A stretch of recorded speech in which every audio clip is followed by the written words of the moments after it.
আসসালামু আলাইকুম দর্শক, পূজাবিল টিভি নিউজ চ্যানেল থেকে স্বাগত জানাচ্ছি। আমি মিজানুর রহমান।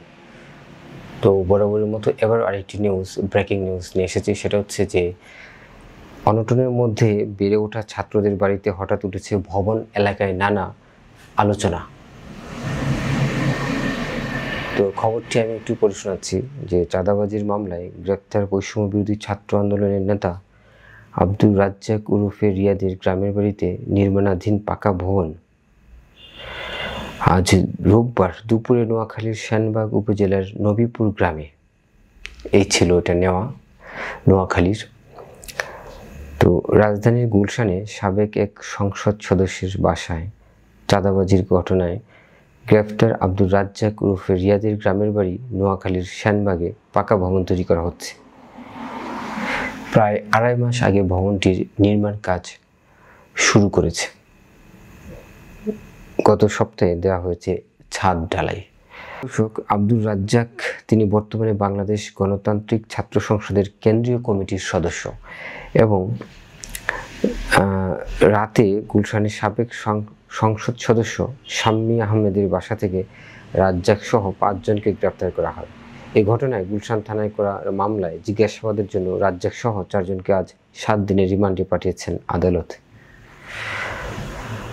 তো রাজ্জাকের গ্রামের বাড়িতে গিয়ে স্থানীয় কয়েকজনের সাথে কথা বলে যেটা জানা যায় সেটা হচ্ছে যে তারা আর্থিক অনটনের মধ্যে থেকে বেড়ে ওঠে। একজন ছাত্রের বাড়িতে হঠাৎ পাকা ভবন নির্মাণ নিয়ে এলাকায় নানা আলোচনা চলছে। তো এই আলোচনায় শুধু নতুন মাত্রা পেয়েছে চাঁদাবাজির অভিযোগে রাজ্জাকের গ্রেপ্তারের ঘটনা।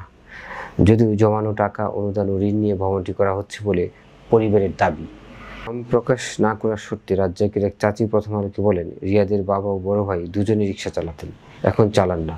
রাজ্জাক ঢাকায় বিশ্ববিদ্যালয়ে পড়ালেখা করে বলে শুনছেন। গত 5 আগস্টের পর সমন্বয়ক হয়েছেন। তার বাবা আবু রায়হান সাংবাদিকদের উপস্থিতি দেখে আড়ালে চলে যান। ভাড়া কক্ষের সামনে কথা হয় রাজ্জাকের মা রুজিয়ার বেগমের সঙ্গে। তিনি প্রথম আলোকে বলেন, তার 2 ছেলে ও 2 মেয়ে।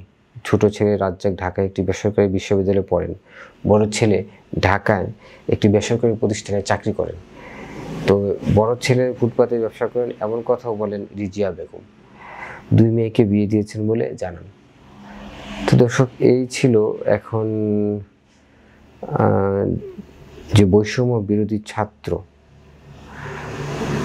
হ্যাঁ, সমন্বয়ক পরিচয় চাঁদাবাজি এখন নতুন এক আতঙ্কের নাম। তো সভাপতি যে অনেক অভাব অনটনের মধ্যে দিয়ে বেড়ে ওঠা, এর মধ্যে হঠাৎ করে বাড়িতে ভবন, এলাকায় নানান গুঞ্জন এটা নিয়ে চলছে। দর্শক, আমরা চাঁদাবাজির বিষয়টা এখন দেখতে পাচ্ছি যে সবার একটা আতঙ্ক কাজ করছে। মানে এখানে কি আইন শৃঙ্খলা রক্ষাকারী বাহিনী, পুলিশ প্রশাসন বলেন, কোনো কিছুই এখন কোনো কিছুরই তোয়াক্কা নেই। সব কিছু একটা মনে হয় ড্রেস্ট হয়ে গেছে।